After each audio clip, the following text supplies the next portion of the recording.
Black and White. Eine Murray Superior. Hier haben wir eine Dose von 1912 aus den 80er Jahren. Von 1938 bis 41. Sowas noch findet mit Originalverpackung aus den 30ern.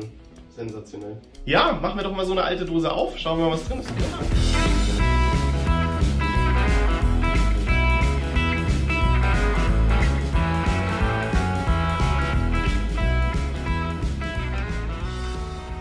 Ein herzliches Hallo aus dem Pomadeshop in München, aus der Blumenstraße.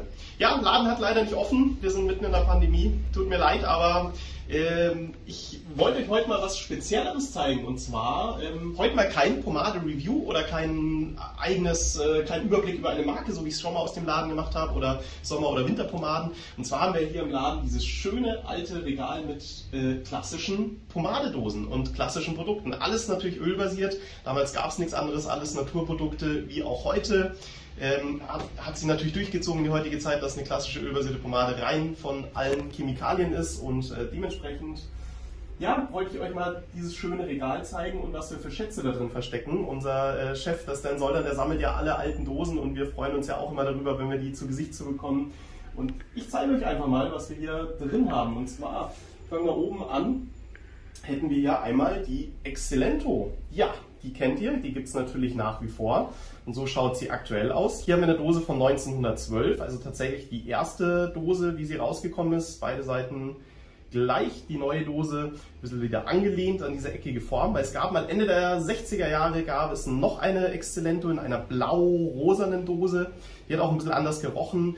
Zum Glück haben sie es wieder in der Form gemacht, finde ich deutlich cooler, deutlich mehr der Vintage-Look. Ja. Öffnen kann ich die leider nicht, aber die wird wahrscheinlich auch gar nicht mehr so schön duften.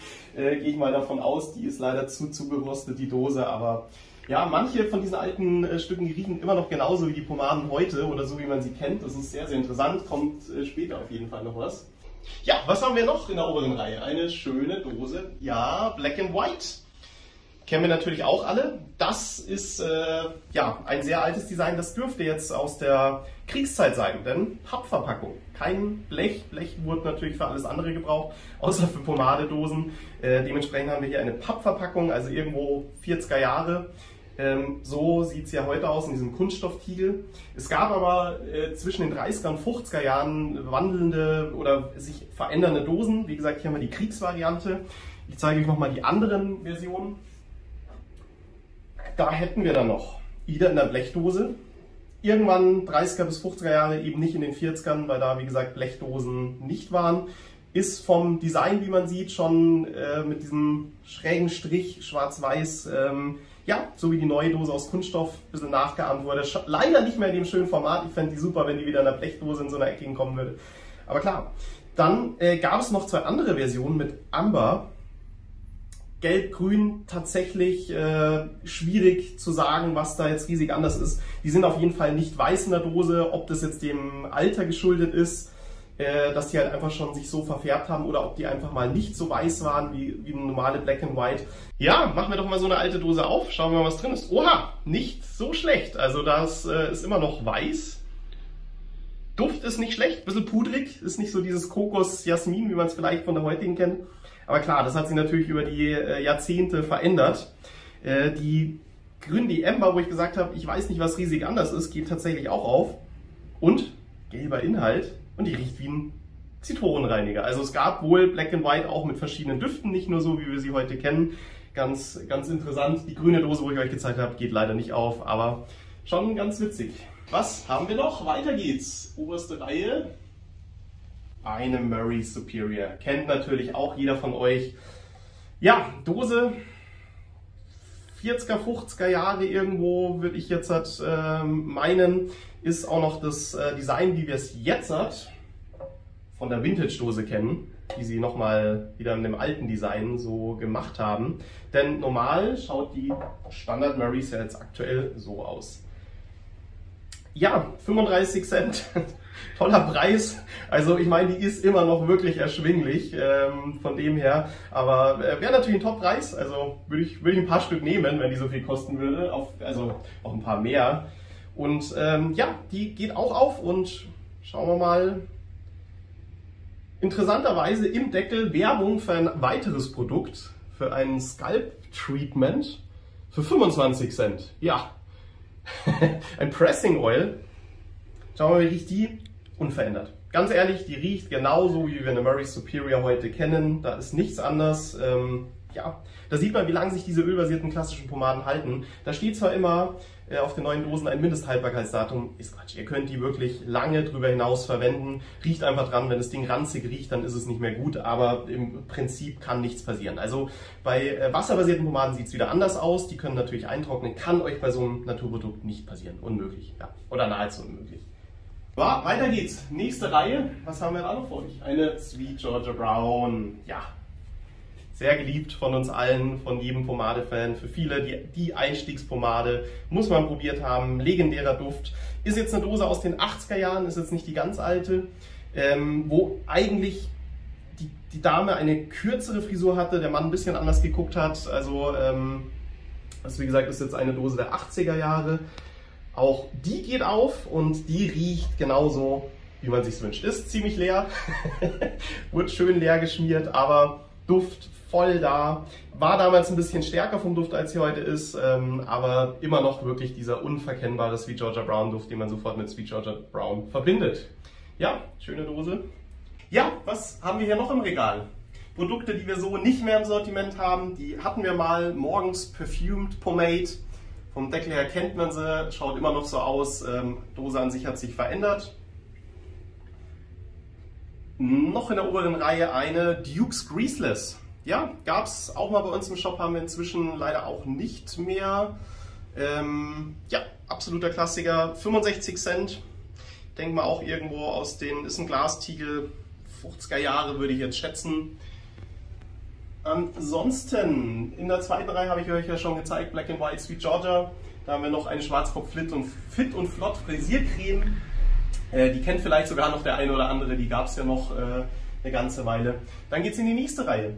Da haben wir ein gutes Birkenhaarwasser. Kriegt ihr immer noch so in der Drogerie, natürlich andere Marke, aber damals war es ja so, dass man in den Apotheken oder jede Apotheke ein eigenes Styling-Produkt oder ein Vaseline-Produkt oder Anti-Schuppen-Produkt hatte oder ein eigenes Hairtonic und dementsprechend gab es da gar nicht so dieses Markending in Deutschland. Ne? Da hat jede Apotheke was eigenes gehabt. Ich denke mal, das ist sowas aus der Zeit. Weiter geht's. Lucky Tiger Crew Butch. Ja, kennen wir natürlich auch aus dem aktuellen Sortiment. Damals noch Glastiegel, Metallschraubdeckel, inzwischen eine Kunststoffdose, auch ein bisschen anderes Design. Das ist jetzt 1953 von der Verpackung, die kann man auch aufschrauben. Das ist ein rosa Inhalt, sieht ja heutzutage auch so aus, vielleicht ein bisschen knalliger von der Farbe und riecht nach nichts. Da hat sich wohl nicht viel dran verändert, die riecht immer noch nach nichts. Dann hätte ich für euch mal keine Pomade, Pinot Napoleon. Ja, und zwar verbirgt sich dahinter die Originalvariante vom Special Reserve. Deswegen, wir sagen ja immer, Napoleon den dritten, sein Aftershave war das, ist ja nicht Napoleon der erste. Duft, interessanterweise, ja, absolut Special Reserve, unverkennbar, hat sich nichts groß dran verändert. Super genial, dass es den Duft heutzutage immer noch genauso gibt. Leider wirklich keine Ahnung, von wann dieser Flakon stammt, aber ja, sieht auf jeden Fall auch schon etwas älter aus. Dann wieder Produkt von Dex, und zwar die Vegetable Oils Pomade. Kennen wir auch von heute. Pomade gibt es seit den 50er Jahren, das ist jetzt die Dose der 70er Jahre, 1974 um genau zu sein. Kunststofftiegel, Teildeckel, geht auch auf, grün, wie sie auch heute noch ist. Ja, riecht nach gar nichts. Heutzutage riecht sie ja ein bisschen, die Dex-Pomaden sind jetzt alle keine Duftbomben, aber die riecht einfach nach nichts. Also zumindest ist sie nicht schlecht, oder riecht ranzig. Weiter geht's. In der Ecke Slick Black zum Haare schwarz färben. Ist von der gleichen Firma, die Sweet Georgia Brown damals hergestellt hat. Velma Products. Gibt es ja auch nicht mehr. Tief schwarzer Inhalt. Riecht im Grunde wie eine Murray's Black Beeswax. Damit kann man die, denke ich, sehr gut vergleichen. Gleicher Effekt. Gab es tatsächlich, glaube ich, bis Anfang 2000 noch. Gibt es inzwischen nicht mehr. Slick Black Dose aus den 80er Jahren. Hat schon einen Strichcode unten dran, also irgendwo 80er, 90er Jahre. Gab es aber auch schon sehr, sehr lange das Produkt, also sollte zurück bis in die 40er Jahre gehen. Ja, dann hätte ich hier oben in der Reihe, das ziehe ich besser nicht raus, das ist da ein bisschen reingeklemmt, ein Robin Hood Hair Tonic and Conditioner von der Marke Wild Root, die ja bis heute Hair Tonics und Hair Creams herstellt. Denke ich, wird es so nicht mehr geben. Jahreszahl, keine Ahnung. Muss ich ehrlich gestehen, keine Ahnung. Machen wir weiter in der nächsten Reihe. Hätten wir aus Berlin eine schöne Stangenbrillantine mit Rosenduft. Ja, auch wieder so ein Ding, wie ich schon oben gesagt habe mit dem Birkener Wasser, von irgendeiner Apotheke sehr wahrscheinlich, die das für sich so hat herstellen lassen als Styling-Produkt. Ja, noch in der Reihe Coca-Cola-Dosen von 1938 bis 1941. Alte Dosen, dann eine Brillantina aus Paris. Bisschen, die ist mit Vorsicht, da geht das Etikett und alles ab, die werde ich jetzt so stehen lassen, die nehme ich nicht raus. Nächste Reihe, weiter geht's. Eine wunderbare Dose New Nile. Damals noch nicht von Murray's produziert, heute von Murray's produziert. Dose der 30er Jahre, 25 Cent, noch günstiger als eine Murray's, unglaublich. Kaum vorstellbar in der heutigen Zeit. Die Marke hieß Peerless Products Co. Heute Murray's, wie ich schon erwähnt habe. Aktuelle Dose, ja, hat sich ein bisschen was verändert, ne? Ist nicht mehr ganz so, also die runde Dose ist geblieben, das gelbe Design. Die geht auch auf. Schauen wir uns mal, was sich darin verbiegt. Ja, dunkle Masse und ja, die riecht auch nicht mehr schön. Riecht wie so ein alter Wachsmalstift. Schwer zu sagen, wie sie tatsächlich gerochen hat, aber auch heute milder Duft. Nun mal. Dann was Schönes, Royal Crown. In verschiedensten Varianten haben wir einmal den Stick, den kennen vielleicht sogar noch einige, den gibt es ja auch noch, oder weiß ich gar nicht, ob es den noch gibt. Der war schwarz in der aktuellen Serie, dass man sich die Seiten dunkel nachfärben konnte. Steht auch Jet Black drauf, also ich denke, da hat sich nicht viel dran verändert. Dann haben wir hier Free Sample Dosen, die damals so an Friseure, Barbiere wahrscheinlich verteilt wurden, um das Produkt auszuprobieren. Also eine sehr kleine, flache Dose. Design, ja, unverkennbar Royal Crown. Habe ich hier auch gleich nochmal in zwei anderen Größen, also eine kleine Reisegröße, so wie man die Decks teilweise oder die Murray's ja auch noch eine kleine Reisegröße hat, dieser Form. Und die längere 30er bis 50er Jahre Dosen, so aus der Ära, hat sich ja nicht so viel verändert bis in die heutige Zeit. Wobei, so wie es aussieht, kommt ja in der Plastikdose, also jetzt ein riesen Unterschied zu den damaligen Pappdosen mit Metalldeckel und Boden. Weiter geht's in der letzten Reihe. Ein schönes Jerry's Hair Tonic, ein Produkt, das es seit den 20er Jahren gibt.